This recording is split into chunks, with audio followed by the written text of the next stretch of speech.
I'm Dr. Mark Su, and welcome to the Functional Medicine Reality Podcast. Join me and our community weekly as we bring you unfiltered health from inflammation to longevity. Real stories, real people, real solutions. Experience real-life health changes from both patients and practitioners, and learn how to turn cutting-edge information into real results in your own life so you can feel better, live longer, live healthier, and be confident and clear in your healthcare choices. Let's get real and get results. Hi, everyone. Welcome again to the Functional Medicine Reality Podcast. I'm Dr. Mark Su, and thanks for joining us. Today, we have another in our series with practitioner and colleagues, professional guests, as opposed to the patient guests. And today, I have with us Dr. Jessica Lasky Su. She is an associate professor at Harvard Medical School and Brigham and Women's Hospital in Boston, Massachusetts. She's been a leader in applying genetics, epigenetics, proteomics, metabolomics, and antibody profiling for those of you who are more technically minded or research-oriented in the healthcare research world. She's covered a wide range of topics in her research with chronic diseases across the entire lifespan, and including aging itself in more recent years. She has nearly 300 peer-reviewed publications. They span the whole diverse disease and aging-related outcomes spectrum of research. They include biologic age, cancer, respiratory illnesses, ocular illnesses, infectious conditions, metabolic conditions, neurodevelopmental and mental health concerns, as well as effects of environmental exposures, such as air pollutants, forever chemicals, or PFAS, for those of you who know the term, nutrition, and exercise that influence health, again, across the entire lifespan. So she's received numerous awards. She's both committed and passionate about her body of work, and we are husband and wife. So full disclosure, we have been married 26 years. We met at Cornell University, and Jessica is not brought to the table here as a guest because we are married, but because she has a lot to bring to the table in terms of insights and information, but also the intent today is to talk a bit and share with others, share with you about the kinds of conversations and thoughts that we have in our home or in our private life, if you will, intersecting between the research that she does and the sort of patient care applications that my world, where I live, the space that I exist in professionally. So again, all of this is wrapped into or under the umbrella of the focus of being in our podcast of helping you live your best life by creating more clarity and truth-telling. And so today's just a little different in that we're going to be talking more from a research angle, but it's going to be a real insight into how that research sometimes is applied directly or a little indirectly into functional medicine, more so than conventional medicine, certainly. So with that, all that being said, Jessica, thanks for agreeing to do this together. It's obviously, this is the first time we've done, I think maybe the first time we've ever done something like this, certainly obviously in the podcasting world, but we've had very limited, rare times that we've collaborated in some kind of on a professional platform, if you will. Do you recall anything? Oh, yeah. It's actually funny. I was thinking,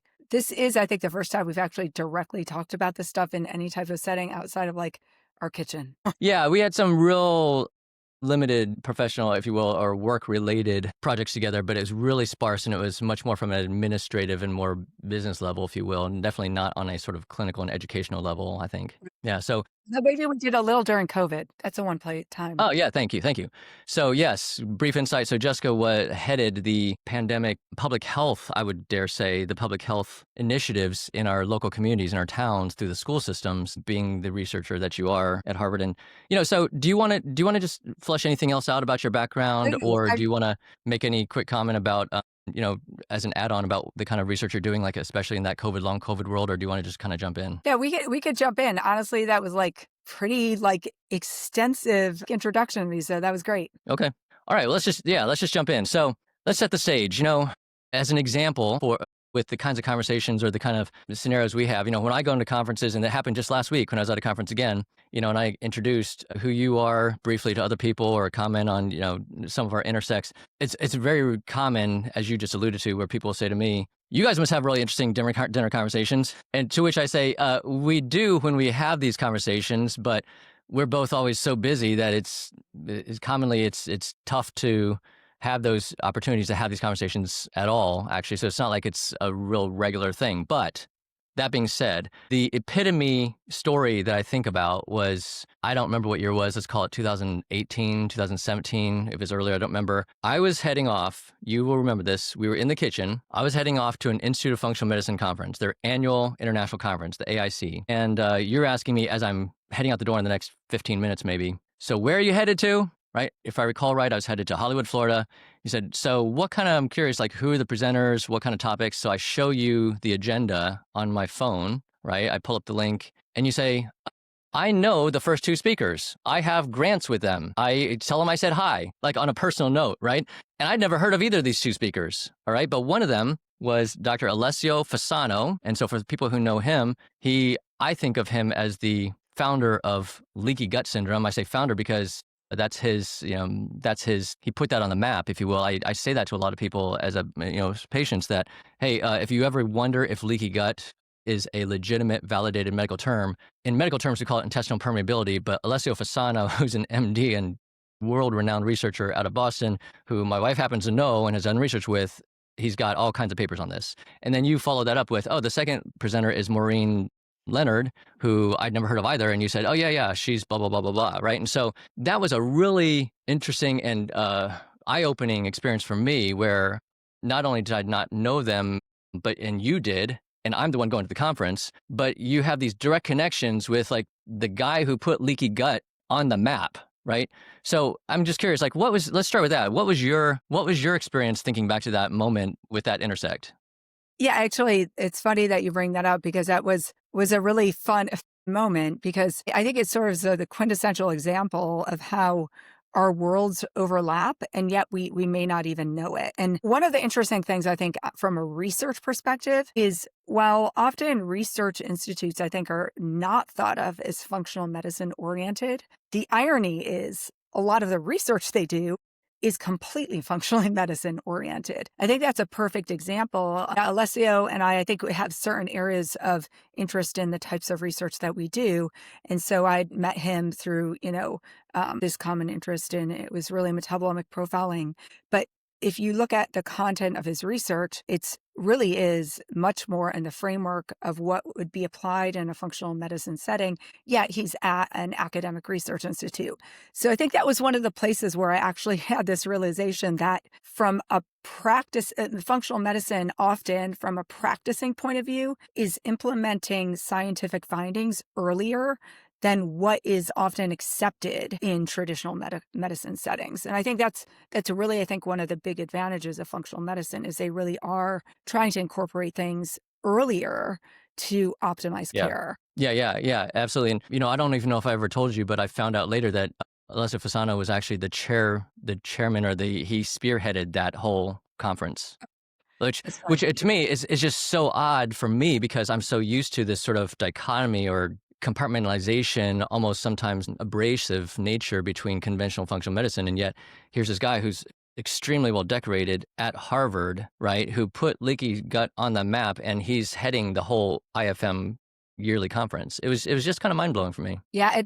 And I will say, one of the areas where I see that at play right now actually is in long COVID, in the larger long COVID consortium we have, because you're looking at that and it's so many of the like symptoms and this and that are really classical symptoms that maybe a lot of traditional medicine is criticized, and maybe they're harder to diagnose. And it really is this the concept of like a lot of what people think of with things like Lyme disease, et cetera. But now it's in the setting of a pandemic. So it's way more prevalent, across the board. You really see this framework emerge. And it's actually really nice because in the same setting, you also have patients really advocating in those areas of research and really sort of pushing the envelope forward in a way that is really sort of pressing the functional medicine framework. So flesh that out because most people don't know this. You and I know this, but so first of all, when it comes to just a backdrop just for a second, to put more context behind that sort of research or conventional medicine to functional medicine conversion or the evolution, which many times doesn't ever happen, okay, in terms of concepts, principles, diagnoses, treatments, et cetera. But, there's still, I would say it's less so now, and I don't know how familiar you are with this, but I'd say less so in the last maybe 3 to 4 years, maybe 5 years at the most, but easily pre-pandemic, just before pandemic, so let's say 5-ish years ago, leaky gut was still considered like a non-existent, silly, condescended upon topic by a lot of conventional medicine. But you know better than I, like papers he was publishing on this were over 25 years ago, Right. right? And then similarly, I'll just throw out there that, staying on the gut health topic, that SIBO, which I don't know that I've ever talked about, because I don't know how familiar you are with that. But that again is a topic it's been in research for a lot of years, and now there are conventional GIs, gastroenterologists, who do test for that. We have, friend/colleague in town, 2 of them who test for SIBO, recurrently. But that was so looked down upon and frowned upon and sort of taboo-ish for a lot of years in conventional medicine. So again, just summarizing your comment that, yeah, it's interesting that, so when people ask me, so Mark, what is functional medicine? And I'll just reference what you just said. Part of a lot of it to me is the opportunity or the interest and initiative to try to apply findings in research or principal studies, et cetera, more quickly now, because people don't want to have to wait 3, 5, 7, 10 or more years to get benefit just because it was validated in the conventional setting. Yeah. Yeah. So, well, actually, I was just going to, feel free to comment, or I was going to ask you to now go back to the long COVID piece and just give people a little more context as to, because that is another example of what I'm referencing here, right? Leaky gut, SIBO, those are examples, but let's go to long COVID, because just like you said, what is long COVID? I ask people that all the time. So if you can just give a little more context as to what are you doing in the research world these days with long COVID, and who are the players that you're collaborating with in long COVID, just to give it a little bit more sort of validation, if you will, credibility of the kind of research you're doing. Okay, these aren't people working out of the garage. And then you alluded to like patient advocates, and then also you've told me before that some of those patient advocates are professionals, like even researchers, prescribers, et cetera. And can you share some of those experiences that you've seen that kind of been eye-opening for you in that sort of intersect between this is what we think about research and holy crap, in the pandemic and this in front of our face, world-changing, life-changing, once-in-a-generation or multiple generation experience, how that's opened your eyes with what happens in that sort of conventional versus functional medicine space? Yeah. And I actually think this, this long COVID is a great example. The pandemic happened in the middle of the pandemic, as we are starting to get a hold on sort of COVID infection itself. All of a sudden, we're seeing all these people with these long-term symptoms, fatigue, loss of smell, this and that. And what happened at that time is these things started to emerge. The NIH, I have to give them a lot of credit, went really quickly to action to say, like, we know we're going to have to study this in incredible timing, incredible speed. They basically got researchers throughout the entire US and said, hey, we know we're going to need to study this. We know we're going to need to study the long-term effects. And I mean, it's like, I think it was like 200 researchers across the United States from all different hospitals. And they started, enrolling people who were pregnant. They started enrolling children from the age of like 3 up. They started enrolling adults. They enrolled people who had never been infected with COVID. They enrolled people who had acute COVID infection, enrolled people who had post-acute COVID infection. And then they started following these individuals and collecting all sorts of information on symptoms, this and that, collecting blood samples, saliva, stool samples to sort of try to study this whole progression of the disease. It's better. Who doesn't have symptoms? Who ends up totally resolving with no symptoms? What are the symptoms? How do we define them? And then go ahead. So actually, just to interject for listening, for those listening, this is very much the insight on how research works on a population level, right? It's basically, I don't mean to be negative, but if it comes across that way, but it's data mining. Yeah. Right? I mean, it's population health, and it's, okay, we're just going to collect data and then sift through it over time and see what we see. Yeah. Is that fair?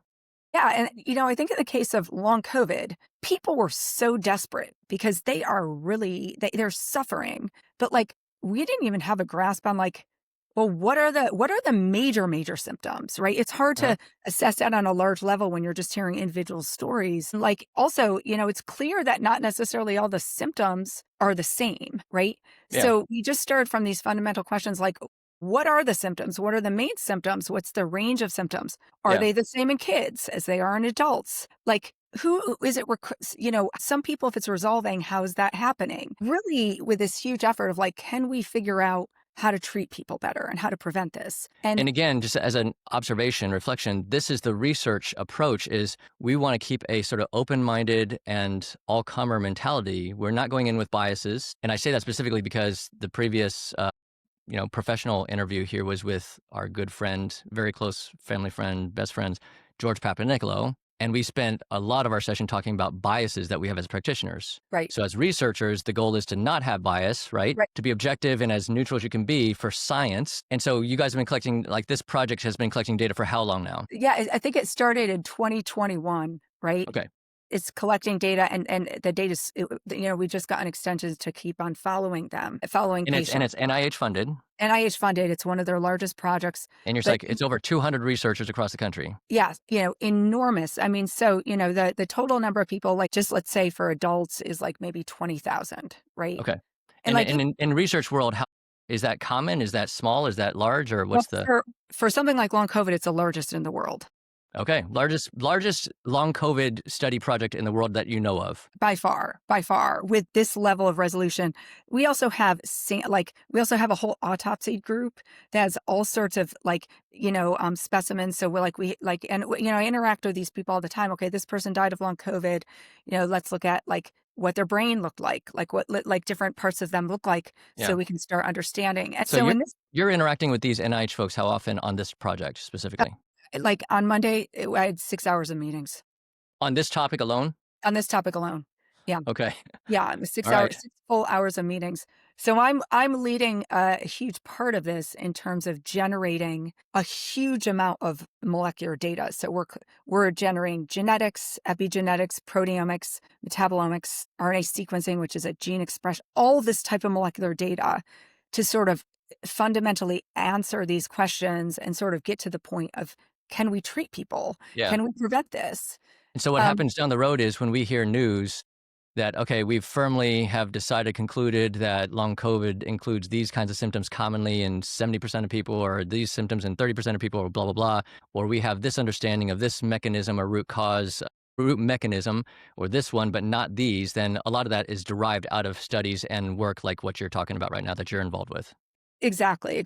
And sort of this component I'm adding on is, an enormous, huge effort that I think really is going to get at this. But I think also it's going to get at the point that, like, what we all sort of know, long COVID isn't one disease. It's multiple subtypes of disease that likely need to have completely different treatments. And that is curious that for me, I think about mechanisms versus disease, right? So, Yes. because like I'll just briefly, in our practitioner community in the functional medicine world, for years now, I mean, I'm saying at least since 2021, I don't think 2020, but practitioners have said in conferences, in personal conversations, oh yeah, my patients who have chronic Lyme, like they're all having reactivation of symptoms. And that's what other people are calling long COVID, but we're seeing it either in lab testing and or symptoms. It's the exact same experience of what they've had when they've had reactivation of Lyme or Right. mono or mold illness or whatever. So for me, a lot of other colleagues, we think of long COVID as just another name for a collection of underlying root diseases, as you just said, but there can also just be root mechanisms like inflammation through this pathway, that pathway, or collections of pathways that don't necessarily fit within one disease per se. Right.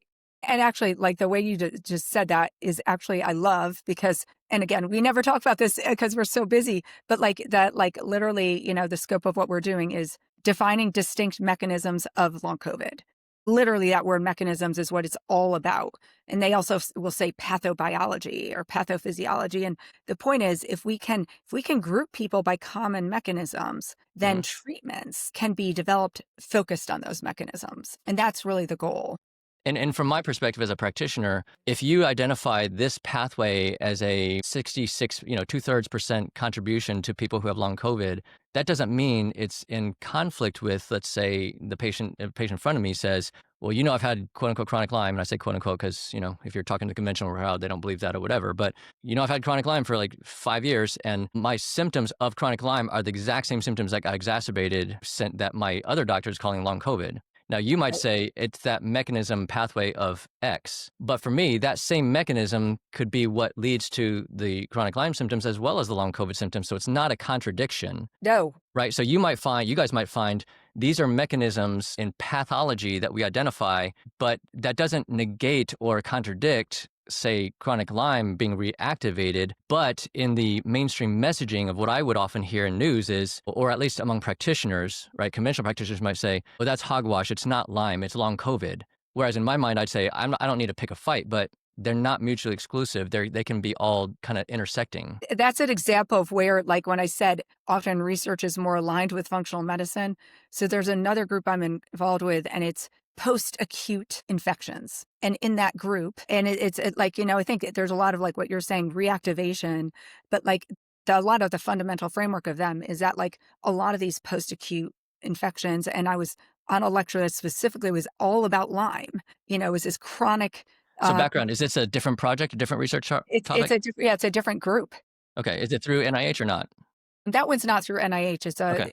But it's, I'd say largely everyone in this sort of long COVID community has this framework of that, these post-acute syndromes, right? Like there's likely very common physiology of a lot of them. And there's, this idea of like viral persistence, or whether you call it any type of sort of like, if you have an infection and you have antibodies or something in the infection, that if you get another infection, what happens often, it sort of, instigates the prior infections as well. So your body goes even more crazy. And this idea of like cumulative viral load. Multiple hit theory, we call it. Yes, multiple hit theory. So that's one of the critical Do you guys things. use that term in the research world or no? The word that we use is it might be viral load, or I'll have to look up the exact word, but it's the same concept, right? Okay. Like one of them with long COVID is herpes simplex viruses. Right. Like, So I do want to save the viral topics. I know that's hot on your mind. Yeah. But I want to save that because I do want you to touch point on what some of the stories that you hear from the patient advocates that have impressed you with that long COVID topic. That's, this humongous 20,000 people, NIH funded project. And then we'll shift back to that viral topic because I know that's big on your mind. Yeah. And so, I think this is one of the things I actually love about this project the most.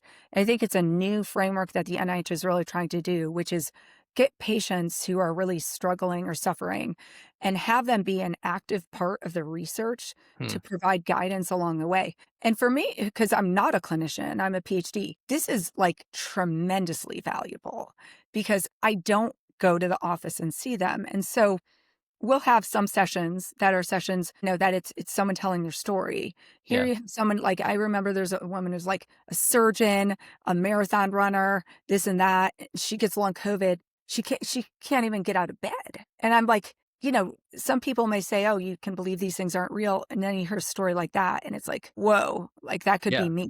Right. And that's really, really ground changing. I'm curious, so it's a woman. That was a woman. Yeah. Did she say that she'd been told this in your head or this isn't real or anything? Did she say anything like that?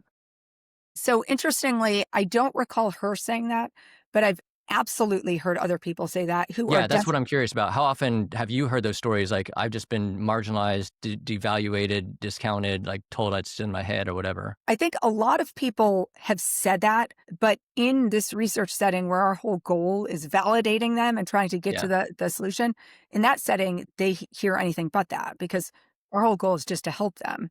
Yeah. So in that setting, I think they feel very affirmed. But like a lot of these people now are people who are heads of patient advocate groups that have had these types of like people saying, no, it's not real, et cetera. But I'll just say, just from a practical point of view, here I am charged with designing this huge study with generating all this molecular data. It's probably in total over anything. It's like $80 million worth of molecular data, this and that. I have to put it all together. And I have a group of a ton of different physicians and patient advocates, and we're trying to design this. And as we're talking about how we will do this, one of the patient advocates like chimes in and we're talking about like, okay, how many times should we measure data? And the patient advocate's like, we need to measure so many times because, if you're just looking at this at one point in time, you aren't seeing sort of how some people, their symptoms get better and then they get worse, or some people, the symptoms continue to get worse. And she was really advocating about like that is a particular point. But then the thing is, as she's advocating about it, she's bringing in the stories of like, no, these people are desperate. We have to look at this. And it really just changes the way the researcher sees it from being like a practical decision to an actual impact. Right. Yeah. And I'll use the word emotional, right? I mean, definitely brings an emotional layer in.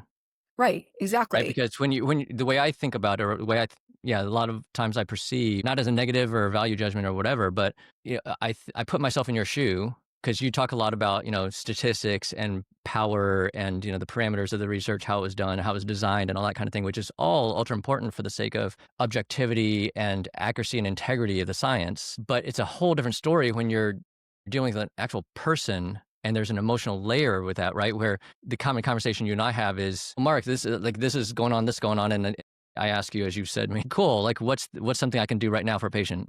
And we may not have that answer, but the thing is, I'm sort of teased because I want to talk about that with the patient in front of me like the next day, but I know they're going to ask me, well, what do I do about it? And if I can't do anything about it, then I'm just creating like it's like an unfair teaser for them, right? And that's where the functional medicine comes into play, because when I hear you talk about these things, I'm asking myself, okay, do we understand a mechanism well enough that I can then dig on something else as an intervention that we know acts on that mechanism? We may Right. not have data on it. We may not be able to say it's going to address this topic, this condition or symptom, but it's something to try because the Right. person's otherwise just suffering with no hope.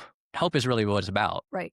Yeah, and I think that that's the point of the real push is to how can this help? And when you see people are desperate, getting to that as quickly as possible is really a critical point. And I think one of the aspects of that has really been an impact in my research now is, okay, well, let's think about the concept of drug repurposing, right? Okay, so, and I'll tell you what I mean by that, right? So people are desperate. Like if we can really narrow things down to a pathway or a mechanism, as we've been saying, and then okay, we know that mechanism. Well, if we already have X drug that is FDA approved for that mechanism, like, the steps to get that on the market or Yep, approved for another indication are way lower than to develop a new drug. absolutely. So why don't we have a framework where we look at all of the drugs that are on the market and pull them all in and characterize them and do like broad level screenings of what could be potential treatments. So that's like one of the things my group's really working on now is like, well, if we have a large, huge dictionary of all this stuff and we show and we can indicate what the mechanisms are, we could connect them to potentially already approved drugs Yeah, and really get through the that's so process. cool. It's a path of lesser resistance. Yeah, It's funny because you've talked about this drug repurposing thing, and I hear it once in a blue moon in conferences or whatever, never in colleague conversations. But I never realized that until literally this moment that a lot of that benefit, number one, for me, I'm thinking, well, it's because the conventional mainstream world is familiar with, regulated pharma. right, Okay. And as on some level, in the functional medicine world, there tends to be a strong dogma of anti-pharma, right. right? An anti-establishment mentality, and for various reasons we don't need to get into today. But yeah, holy crap! Like, yeah, is there ever going to be any data on supplements or herbals that might affect that mechanism? Like, likely to almost impossibly not, right? For regulation purposes, because it's not a patentable, or some people might jadedly say profitable intervention. But regardless of putting that aside, like you said, hey, we've already got these things regulated. We understand these things in a way that fits our sort of conventional model and our framework and regulations. And it's a lot easier to slide over than have to reinvent the wheel, whether with a new pharma or with herbals or supplements and all the other hoops that you have to jump through with all that stuff. I never thought about that. Yeah, it actually, by the way, I could say there's a lot I could tell you about things that are not pharma that we can do a ton on that really to get at really, really easily. Yeah, so Are one you of my hinting at another session another time? yeah, another session, another time. But yeah, one of my things right now is literally we are downloading what's called PubChem as everything ever, like every chemical ever existed, every drug. And also I want to pull in like medications I've gotten to like, let's say the end of like a phase 3 trial, but Hmm. stop because maybe they didn't quite work well enough. Well, like, hey, if those are 90% of the way there, we can pull them up and we could sort of say this might be good for this subset rather than do something where you have to start from the beginning, pull one up Yeah. there. You might be able to get it and identify it a lot faster. So I'm Yeah. actually like creating that as like a natural part of the framework of how we're now doing stuff, which is really cool. That is cool. So is it okay if I kind of slight pivot? Yeah, yeah, sure. So we've talked in the last few minutes here, we've been talking about long COVID. So it's, we could categorize that as a disease or a kind of like a chronic inflammatory condition, no doubt. Okay. You do research in both the, disease world as well as I've already mentioned in the intro, like longevity and health optimization, aging world. Okay, so staying on the former just for a second, and I'm giving you an opportunity here if you want to jump into the viral thing, right? So the question is, can you share with us, whether it's a viral thing or not, what's something that's really hot on your mind, is exciting to you in your research world that you're doing current day that pertains to chronic inflammation or illness conditions? Anything else besides long COVID? Yeah, I think that is the nice transition because there's this viral component. You hinted at that earlier when you said the herpes simplex in Yeah. long COVID context. And part of this really actually came exactly from that.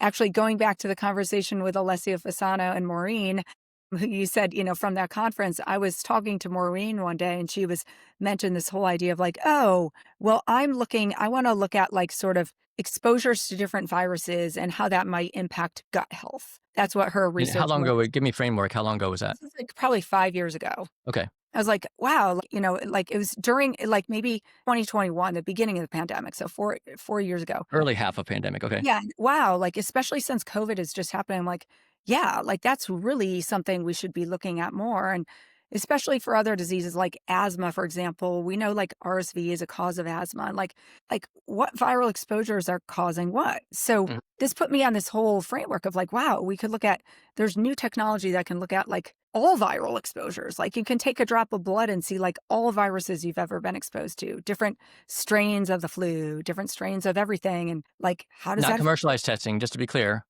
affect? because people are going to start digging on that. Like, oh, how do I get that test? It's not commercial. Yeah, it's not commercial at this point, but the point there is really this question of like how your body reacts to different pathogens, viral exposures. They could be bacterial exposures, it could be fungus, it could be a lot of things. Like your body already has this way it reacts with an immune system to help it stay healthy, right? But like sometimes, most of the time, hopefully that works well. But we also know that often when you have an infection, as in the case of something like long COVID or any post-acute chronic disease, like it doesn't always. Sometimes your immune system makes mistakes. And Yeah. So it often doesn't, sometimes the immune system doesn't rebalance or re-regulate. it doesn't, it doesn't rebalance or re-regulate, or all of a sudden you start having these strange other symptoms. That could The be due to a variety of mechanisms. variety of mechanisms, right? One hypothesis is that the original infection is gone, and the problem is completely your immune system just not regulating. So that's maybe broadly in the autoimmune category. In other schools of thought, the infection never really is gone, even though conventional medicine might say it's gone. Right. And then in certain cases, we know it's not gone. Like, and that's something like the herpes virus, right? You Yeah. get it, Okay.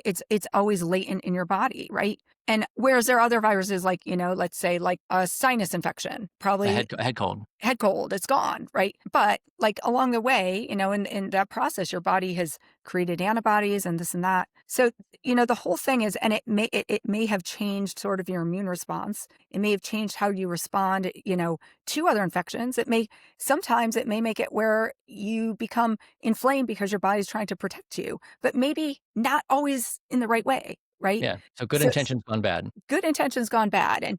And this is like this is sort of really the I'm going to write fundamental. that down. That's got to be a message with me with patient care. I just never thought about that. Good intentions gone bad. Autoimmunity.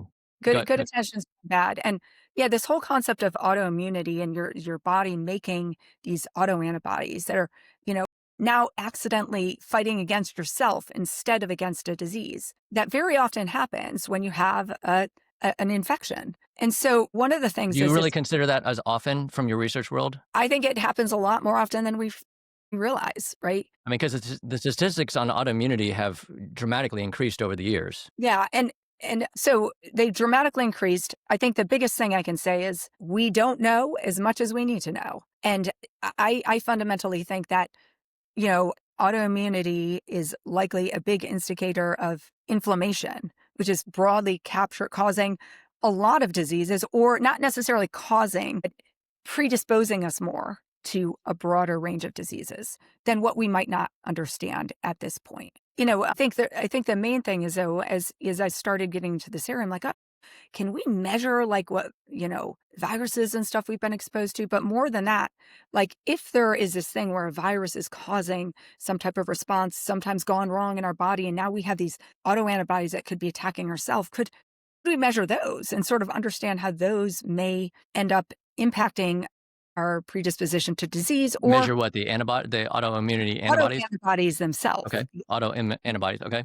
And how does this affect the broad category of like how we age? And this framework is a fundamental So belief there of, you're extending, you're converting, you're including, you're being inclusive of how much does the immune system, inflammation, which isn't all bad, right? Like you said, it's necessary to fight off stuff, but how much of that gone wrong might not only continue to extend symptoms and sort of illness, but might also impact aging itself, aging, even independent of symptoms. correct, independent of symptoms. Okay. And so this is really like an area that I thought, oh, this is really interesting. And it fundamentally fits in with sort of bigger pictures of how we age, right? A lot of the concepts of things like words you may hear, buzzwords like senescence, right? Like Zombie cells, as people a call lot it. of these things are about like autoimmunity, gone wrong. So we started, but the interesting thing is like no one's ever looked at this on a broad scale, a really broad scale. So I was like, I really want to look at this. So I've been working, in a way where we can actually measure these autoantibodies, like with a drop of blood. What are all my autoantibodies, right? And one of the things we found, like it absolutely blows me away, No, is just that, for because a lot of people are going to know, most people are going to know that there are commercial tests for certain autoantibodies. right, So, yeah, antibody, like autoimmune markers, right? So are right. you referencing the exact same ones by and large, as far as you know, that we can do commercially? Are you referencing that there's a whole host and there's like twofold more, fivefold more of these Right. autoimmune markers that are not commercially available that you're looking at? Yeah. So let me just put this in perspective. I was Sure. looking at the data this morning. And I was looking at the different autoantibodies that we have that we can look at. It's In research. in research, right? And we actually, the way the autoantibodies work, we can look at small peptides of the autoantibodies, or you can look at them in the level of the genes. Like on the level of the gene name or the protein that it's hitting, it's about 20,000 20,000 different autoimmune markers, autoantibodies. Yes. So let different me antibodies, or you mean different, like you said, the genes of the antibodies, this little portion of the antibodies, and so they all collect. They could be one antibody, and you're looking at three different facets of it, or 20,000 different autoimmune markers. 20,000 different autoantibodies. And then so you multiply that by like the parts, the gene of it, and this Yeah. part of it, and it could be like multiplied by another 3 or 4 fold. If you're looking at everything, all the little ones, it's about 100,000. Wow. Okay. Yeah. Because I mean, I don't know if you know, but my guess as far as labs that we can look at commercially for autoimmunity is probably, I'm going to guess not more than 100. That's right. That's exactly right. It's got to be, I tend to underestimate. So I was going to say like 50, but let's say it's double. Let's say not more than 100, maybe. That's right. So I'm saying, like, you're barely capturing anything. Like, Wow. do you want to know the amount of low-hanging fruit here? So I'm like looking at the data. I'm like, oh, what do we see here? Right. And I'm seeing things like autoantibodies that are completely like driven by like the brain, that are driven by like, having an effect on neurology with these enormous impacts on things like Parkinson's disease. Right. Like I'm So again, talking. you're seeing antibodies that have a correlation on some level with Parkinson's, either by like correlation or causation. So whenever you're doing this, and I know this has been a hot topic in a lot of areas recently, the first level of assessments that you do are what's called an association. Now, Yeah. those are not causation. You have to Yep. do like randomized trials and this You and got to that. start. You got to start small. Start somewhere. But let me tell you one thing. Like if I look at something like Alzheimer's, right? Alzheimer's, we say, okay, what's the biggest risk factor for Alzheimer's? We would say genotyping yourself and see if you have the ApoE gene. That is a number one thing we can do to assess ApoE4 specifically. ApoE4 to assess someone's risk for Alzheimer's. Okay, if you have two ApoE4 variants, alleles, that puts your risk for Alzheimer's, it increases it about 12-fold. Okay, when I'm looking at these, I see one autoantibody increasing the risk of Parkinson's 50. Okay. Yeah, so there's a lot of people out here listening who know about that ApoE4 with dementia. It's mainstream, like in podcasts, social media, whatever else, right? People Yeah. know about that. And you're saying, okay, this may not be causation identified yet in validation and robust studies, volume, et cetera. But from what we see right now, this one marker, similar to ApoE4 being one marker, looks to be fourfold more of a correlation with Parkinson's than ApoE is with dementia. Yeah. That is tremendous. And now let me even tell you this. So we see like 5 of these for Parkinson's. 5 different autoimmune markers? 5 different ones. That independently have such a high potency of correlation? Yes. And when you look at them, one of them is targeting the gene that causes juvenile onset Parkinson's. So if you have the I've allele, never heard of that. Juvenile onset Parkinson's. it's a juvenile. I mean, and it's not like young, but it's a known gene that if you have it, you have the mutation, it stops working, you're going to get Parkinson's, right? And now I'm saying, like, these are people who don't have that gene variant. It's a functioning gene, but all of a sudden they see the autoantibody, and you see in this case it was a 20-fold risk of getting Parkinson's. So I'm sitting here like looking at this, I'm like, oh my gosh.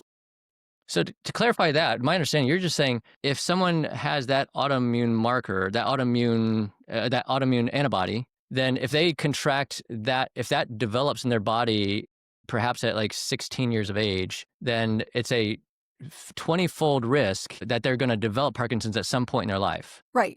And By the math and model that you have right now. that's right. And now it's interesting because these are actually adults. When I said these, so the premise is you get older, you get more and more autoantibodies, right? Yeah. And all of them are pretty rare. That's a key thing. All of them are pretty rare. But if Okay. we're seeing like that level of increased risk for a target that you know causes a disease, Right, when right. it comes to this question of causality, Right. it's a way lower hanging fruit. Right. So it's correlation, technically speaking, right now, because you haven't run like randomized controlled, blah, blah, blah studies, kinds of level data. But when you connect the dots, you're putting that on top of a model that's already known. And so the expectation is extremely high that this will play out as you expect. Right, exactly. Even trying to be unbiased, you're connecting dots that are already in place. Right. So, and which is, when I say that, because that's how functional medicine, that's how we think as practitioners. Right. Exactly. It may not always work out, but if we already know this for this kind of situation, and we learned this, let's try connecting those dots, and there's more likely of a hope than just random shotgunning something and saying, well, let's just try exercising more. Right. And like as soon as you know that, if you can figure out that that's real, and you then all of a sudden queried a database and knew there's a drug to target that, oh my gosh, let's use it. Like right now, there's no one knows how Parkinson's happens. No one knows any way to prevent it. So back to the drug repurposing. Yeah, that goes to the drug repurposing. Exactly. Yeah. So I'm seeing this for Parkinson's, Alzheimer's, multiple sclerosis, every type of like cancer you can think of. I'm seeing it for autoimmune diseases. I'm seeing it for like this range of things where I'm looking at these, and in like almost all cases, I'm looking at these and they're like functionally very relevant. That's what's amazing. Like, cancer, for breast cancer, we see BRCA2, autoantibody to BRCA2. BRCA2. Wait, an antibody to the BRCA gene? Yes. It's an antibody to the gene?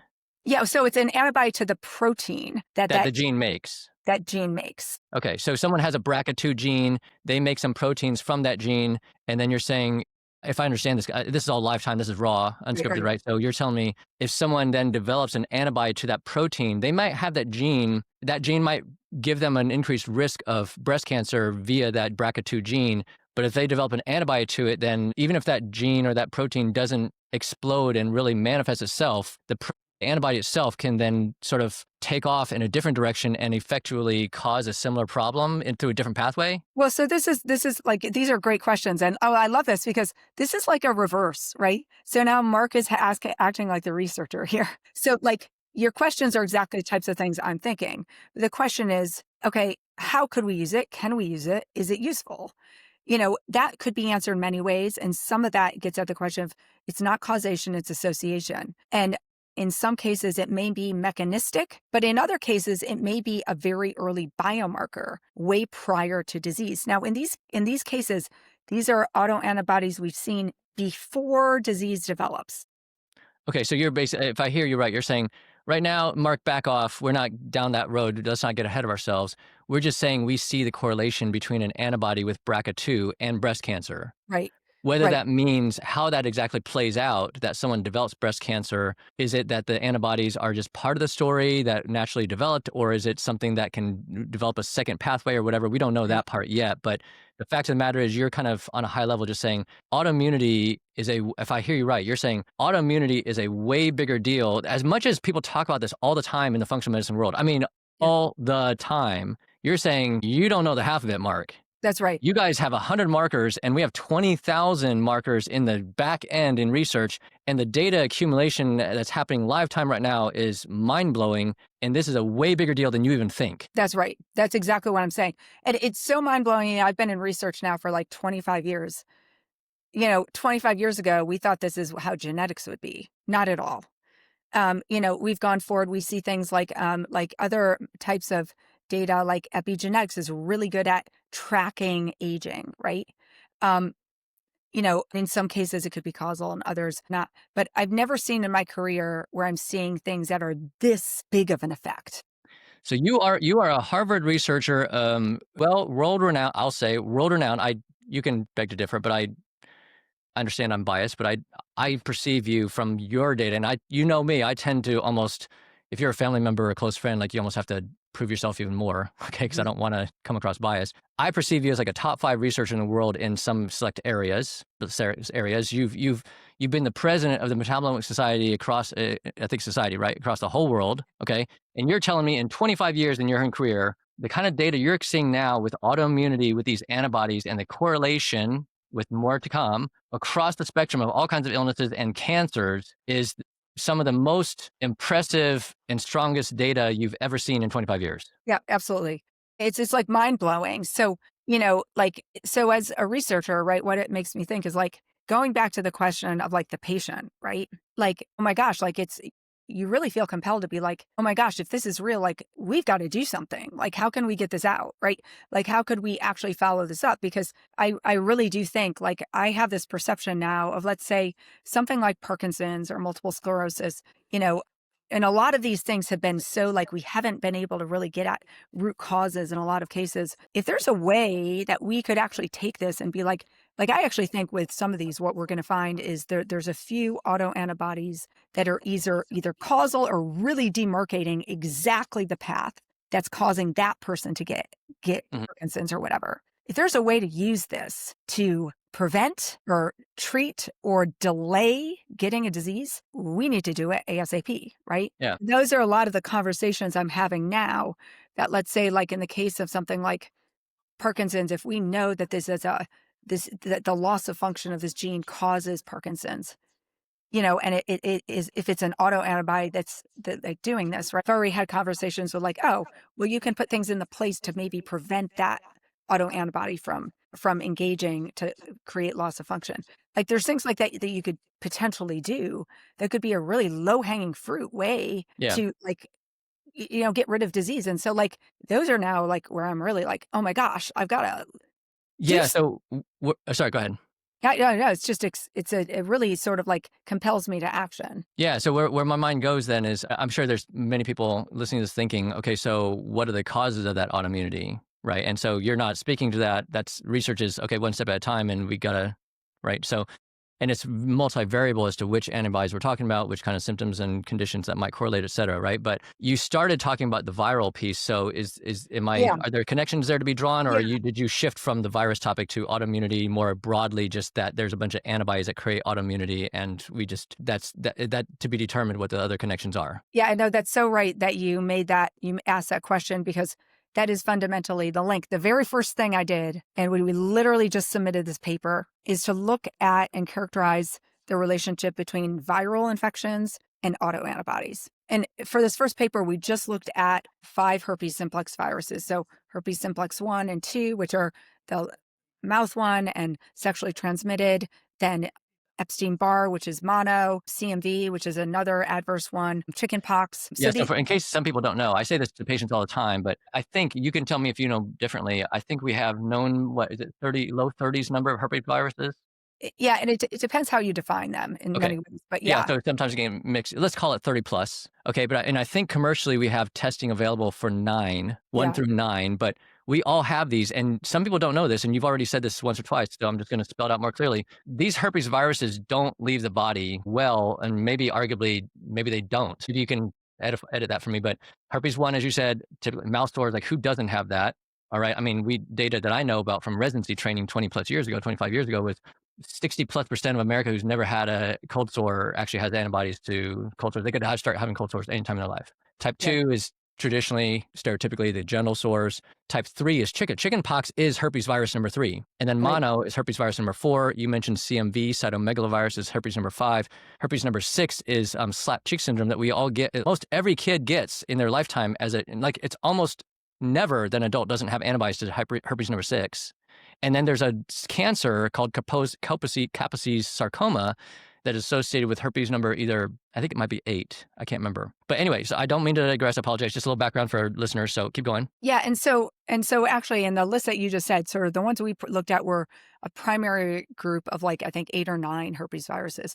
And so our whole goal was just to say, how are these related to all these autoantibodies, right? Because Did you that's already like, have a suspicion, or are you that's like random yeah, luck yeah, of the we draw? definitely had a suspicion. Okay.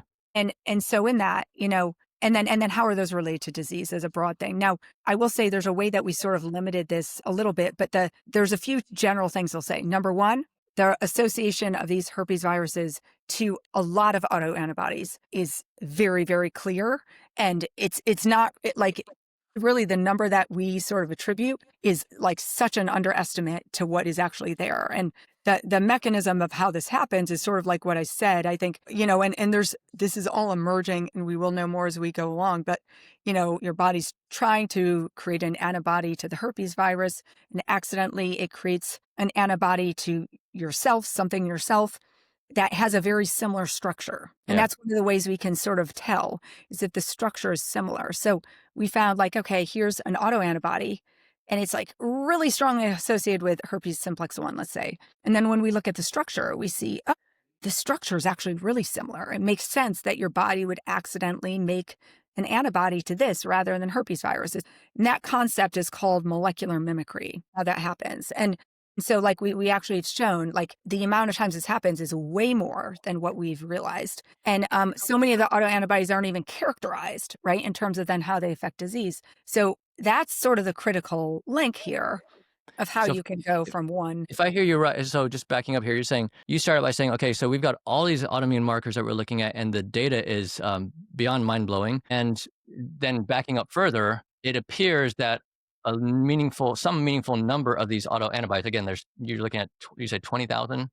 Yeah, 20,000. Okay, so 20,000, yeah, among the distinct. 20,000 there's some number, whatever that number is. It could be only 50, but whatever. I mean, that could be very meaningful that you've got. They seem to be a sequelae of consequences of, or maybe not even that strongly, just they are strongly correlated with viral infections Right. as Yeah, a root exactly. cause of those autoimmune markers. Right.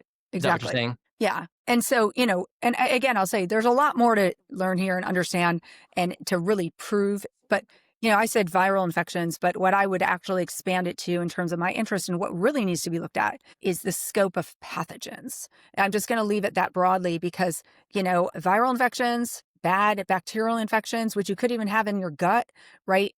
To, so many other things that are infections that your body would have some type of response to is Yeah. sort of part of this. And I mean, I can even get onto the broader question of environmental exposures. Like, I don't Right. know how that would work. And that's like a completely different area, but it does beg the question, right, about a lot of these things and Yeah, how, so you're in totality, because you've done work in this arena, especially in the aging stuff I've seen, where you're talking about the exposome, right? Our general right, exposures in life, which, in blue zone, by definition or observation correlation, there's lesser exposures than living in, fire LA County where there's been forest fires around you and then you're all over pollution, smog, pollution, blah, blah, blah, blah. But it's unescapable that we have more and more environmental exposures as human species lives longer and makes more artificial things, right? And so you're saying, okay, you got the bug world, which viruses, fungus, bacteria, parasites, and they all got subclasses and all this other stuff, and maybe amoebas and other stuff, right?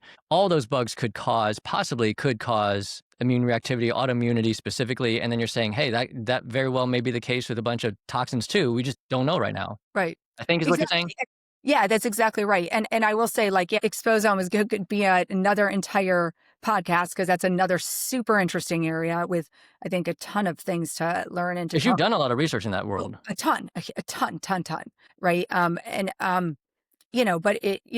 when you're seeing all these things and, the interconnections, I think are really important in terms of getting at, prevention or delay or like how, are there ways you can measure like your exposures? Like, and can you do anything about it? I think those are really important questions, that we all face and want to know the answer to. And research is getting there, but there's, That's probably the most fun part. Like you and I always talk about this. What we do, we both love so much. I think one of the fun things is like when there are questions you really want to answer, and maybe it's even for yourself because you're like, I just want to know if this is affecting this. That it's fun to actually be in the research and be able to do that and answer questions. And then when it turns out like, oh my gosh, this could actually be like a huge thing, it's even more exciting. Yeah. So if I were to, and I think we'll probably just land on this and maybe one last more personal question because, just this has kind of carried us through just time wise here. But, I'm thinking, okay, if I'm just a lay public listener to this conversation right now, or especially if I have a little more awareness of sort of functional medicine practices, concepts, et cetera, or I'm a practitioner who, okay, what is an action point I can take right now, right? So we may not know, you've already alluded to, we don't know yet the number of root cause initiations, provocateurs of that autoimmunity. Okay, so you're Right. looking at like some kind of mechanism that's part of that sequence of events. I know that in the functional medicine world as practitioners and patients, where everyone starts thinking about is gut health, number one. All right. I mean, maybe if it's not number one, it's near number one in everybody's mind. And then the next thing we're thinking about is um, just things that we can do on our own in terms of cleaner eating, sure, exercise, sleep, et cetera. But a lot of it, we're thinking about like food reactivity because in the functional medicine world, we have a lot of awareness either in data and or anecdotally and the combinations that a lot of that reactivity, that sort of molecular mimicry, et cetera, occurs with food, especially sort of GMO foods, et cetera, et cetera. So in terms of action points now, because then if we think about the viruses, I already just said like who doesn't have HHV6 as a kid? Who doesn't have HSV1, right? So that gets a little fatalistic, thinking, well, this is literally completely unavoidable. And if those viruses never leave my body, then I'm doomed. Right. And so this is where you and I had a brief conversation before where for me as a practitioner, I'm thinking, okay, look, I've become more convicted now about giving people antiviral therapy. I don't know if that's necessarily going to do the job, but that's one avenue. So I don't care if it's pharma, non-pharma. And then another option is how do we keep improving your immune system, specifically in the T helper cell 1 category, no other details here, to improve your immune system so that you can keep fighting off and sort of compartmentalizing and keeping in check those viruses. Okay. And so, because we're not going to avoid every parent kisses their kid. Well, it should be likely. So if every parent's got HSV1, like how is it their kid's not going to? I don't know if that's a stoppable cycle. So not to get fatalistic on the viruses, again, going to the sake, what is an action point for us now? And again, that can be another thing for exposomes and all that stuff, just a general hope. But we don't know that data right now, but it certainly could be a call to action to say, hey, the things that we can control or influence with lifestyle factors and then other pieces as guided by a practitioner, that's how I think about things with the viral world. Those are things we can do what we can do. Is that a fair statement, or do you have other thoughts right now for the lay listener, any Yeah. practitioner or patient? That's a good question because I'd say, it's interesting because this is a question you always ask me. And there's so many areas of what I'm doing research in where my answer to this question, because you've always asked me, is like, oh, I know the next step because you've asked me it. And now I thought this is what we want to do. The interesting thing about this is because it's just sort of emerging. And I'm just sort of like, looking at this for the first time. The questions I'm really focused on answering is, are there broad major ways we can prevent this from like a novel drug discovery? So because of that, I have looked less on the level of like, okay, you have this, what can you do? But I will say that I think there are a few things. And I mean, the clear one is anything that is going to be optimizing the immune system, certainly like making sure you have high levels of things like vitamin D, or things that are going to be pro-immune are, I think, the logical low-hanging fruit things that I would be doing. I mean, I can say healthcare, wellness, this and that, mind what you're putting in your body, that all these things are going to help, right? Do you ever come across research on vitamin C or no? But you know what? I haven't done as much, to be honest, Sure. but I I just get can that say, question a lot, and so anyway, curious. yeah. And in a lot of the other research I'm doing, we definitely see a lot of different vitamins come into, that we see pop up for sure in how we're measuring things and like some of the other research I'm doing with blood. But impact on immune system specifically? But I mean, I would say for this, it's optimizing the immune system. The challenge here, though, is everything is interrelated, right? Yeah, yeah, You want to hit, like when you're seeing this, right? Okay, this may be the disease you're trying to prevent, and there's all sorts of things going together. You want to like target the big hub that's the biggest thing leading to yeah. that disease. That's what I The would one's say. making the biggest impact and contributing to the problem. Right. And what I think is like even with some of the autoantibody thing, some of the biggest hubs may be these autoantibodies. that we've never been targeting. We've been trying to target all the offshoots. Well, if you're not targeting the main thing, you're not going to do as much. So, but in the same note, in the absence of knowing how to target that main thing, what are ways we can disentangle it to make it so this is weaker? And that's how I think of it, right? Let's remove all the little connections. And that is all through care of yourself, self-care, doing all those things to optimize immunity. So that's where I am right now with Yeah. that. But Back to the epigenetics and what and happens beyond your genetics. exactly. But I'm hoping in a year I'll have different answer to that No, question. I didn't hear you say, and we won't go into it for the sake of multiple reasons, but interesting. I think right now, and I'll land here and finish with this, that I'm asking the question essentially, how do we sort of prevent initiation of or progression, early stage progression of autoimmunity, right? Like if you can't avoid the viruses effectively, and look, we live in a toxic world progressively, like what are you going to do about that? Okay, hey, we can control other factors that in the big mess of entanglement, as you just said, I love that word, can all cumulatively, in principle, lead to progression of autoimmunity, gene inflammation. It doesn't matter if you have symptoms or you don't. It's all the same, whether it's chronic illness and inflammation or chronic inflammation leading to inflammaging and aging. But on the flip side, I think the way pharma works, because I've said, as you know, my dad was a researcher in the drug world, right? And so the way they think and the way, a lot of research works is, okay, we may not, if we identified 100 root causes and provocations of this one condition, how are we going to standardize that? How are we going to take action to intervene with 100 different root causes? And even if you narrowed it down to, okay, these 10 are the bigger causes out of the 100, then the other 90 are smaller, efforts. We're going to focus on those 10. But holy crap, like working on 10 root causes is not easy. But Right. if you find an intervention that says, hey, all 100 of those, or 80 out of those 100, including 9 out of those 10 big lifters, end up funneling through this end common denominator process. And we can affect that end process by this drug repurposed or this way or that way, new, repurposed, whatever. That's the big winner on a standardized population level. That's right. Right? That's the way that we're going to affect change faster, because good luck herding cats to affect all those 10 or 90 some topics. Let's just get the common denominator. And that's where, previewing briefly, like you're doing some research on that with the autoimmunity work where there's some meaningful hope. So my point is just to bring hope, that there's some meaningful hope you guys are working on to say, we think we have something that we can work on that's a common denominator with autoimmunity as a whole that could impact a lot of these biomarkers, symptoms, conditions, et cetera, that arise from all these different various root causes. But until then, what we can do to take care of ourselves mentally, emotionally, spiritually, our lifestyle factors, cleaner eating, society, blah, blah, blah, those are all things we can still advocate for sure. Right. Exactly. Fair to say? Fair to say. Fair to say. Okay.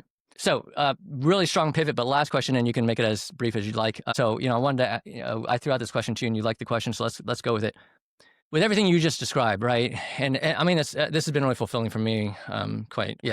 We have some fun little passing conversations here and there, but this is a different experience, and I've just really enjoyed that. So thanks on multiple levels. But with everything you just described, that is really hopeful and inspiring and fueling for you personally. What do you, and I haven't asked you, I've never asked you this outright. You haven't responded, so this is all raw. What kind of legacy, I'm 51, you're 50, right? Midlife. What kind of legacy do you want to leave in this world, in your life, when it comes to your professional body of work? Yeah.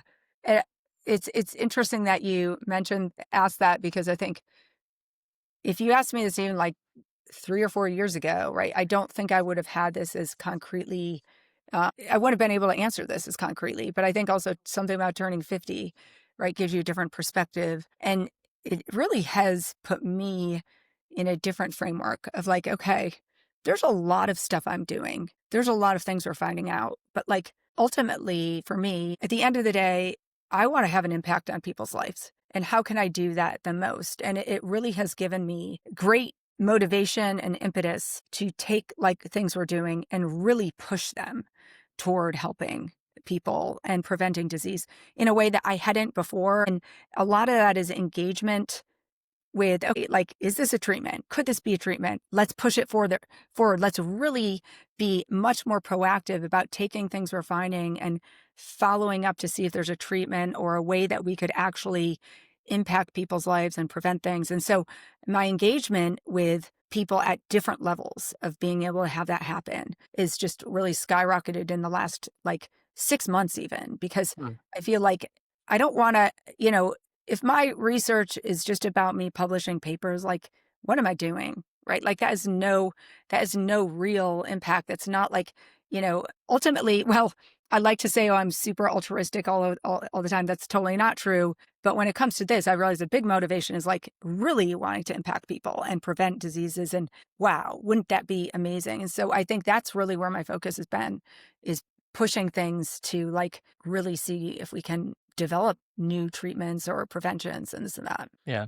No, that's beautiful. That's beautiful because I think we would agree. You would know better than I, but in the research world, it's you got to publish to keep your job, right? You have to have papers. You have to write grants. You have to have funding. So this sort of nut that this world's chasing there is largely grant money, and that stems from publications and producing, right? But when you have the opportunity to have more space and be advanced enough in your career, et cetera, and have the opportunities that you're encountering now to anticipate or have hope for or see the more conversion impact directly into lives, people on an emotional level, I would imagine that's a game changer on how you operate, and certainly at least in your mindset, in your sort of missional calling, and how you operate just internally within yourself on a week-to-week basis. For sure. For sure. That's a great full circle. Yes, I think we'll, not to be overly abrupt here, but I think we'll call it a day here. Sounds good. We've got a lot more fodder if we can ever, if we can, when we, it'll take some effort as usual, but perhaps we'll carve some time and revisit some other questions that we already alluded to in this one. And, we've thought out as other possible topics for future episodes. But thanks again. Again, I really appreciate you, not just professionally with all the stuff we talked about here. I've said it before, but I'll say it again here. Like, as the kids like to say, I glaze on you like all the time with patience, the street cred and the kudos and honor that you kid you not. I tell people this all the time. I say it again right now to you. I tell people all the time, you are busier than I am. Legitimately, you're busier than I am. And I will say here, like, you pulled a freaking all-nighter for work on the eve of your 50th birthday a few months ago. Yeah, that's crazy. Right? You pulled an all-nighter for a grant in the context of all the kind of chaos that's been going on recently with all the research world and all that stuff. You pulled an all-nighter on the eve of your 50th birthday. I mean, Yeah. and the number when we did that Zoom celebration with all your like past colleagues and friends and all these folks, the message was very clear. Everybody, all these people, especially in your workplace, were just like, you take so much care of us. You look out for us. We just so appreciate you. It's all heartfelt. We just want you to take care of yourself. I heard it over and over, like you are equally a human and person, a relatable person, not just a boss or a person who's providing the financial support structure and work projects and bringing in the projects for us to work on. Like it's just a encouragement right now, because I know you spin 100 miles a minute and you do bring a lot to the world. I do hope and pray for you individually that you see the fruits of your labor, whatever that looks like. It doesn't have to be prejudged or whatever you might vision that to be. I just hope and trust that you will experience, beyond personal fulfillment, some fruits of your labor in this lifetime. I know you will. I hope you appreciate it. Yeah, I do. And thank you. That means a lot.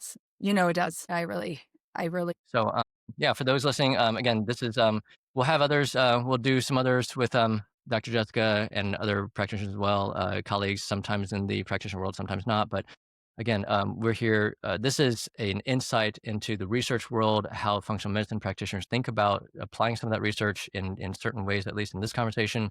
Hopefully, we provided some, not just some insights for curiosity's sake, but some take-home messages as well as hope. And again, for those of you who, if you've never ventured into the functional medicine world and you're dealing with problems that you feel you're not getting help with, you're not feeling heard, you're not feeling listened to, you're not making progress with, if the shoe fits and we can be of service to you, it is our honor and privilege. You can find us at rootseekhealth.com as a virtual practice across the country. And if you are working with somebody, and we don't ever want to create conflicts, certainly we encourage you to make progress with who you work with. But if you're needing a second opinion, or even just as a one-off, or you just have curiosities, you can reach us through that same website at rootseekhealth.com. Until next time, thanks, Jessica, and we'll thank talk you. to the rest of you on the next podcast. So fresh, just the way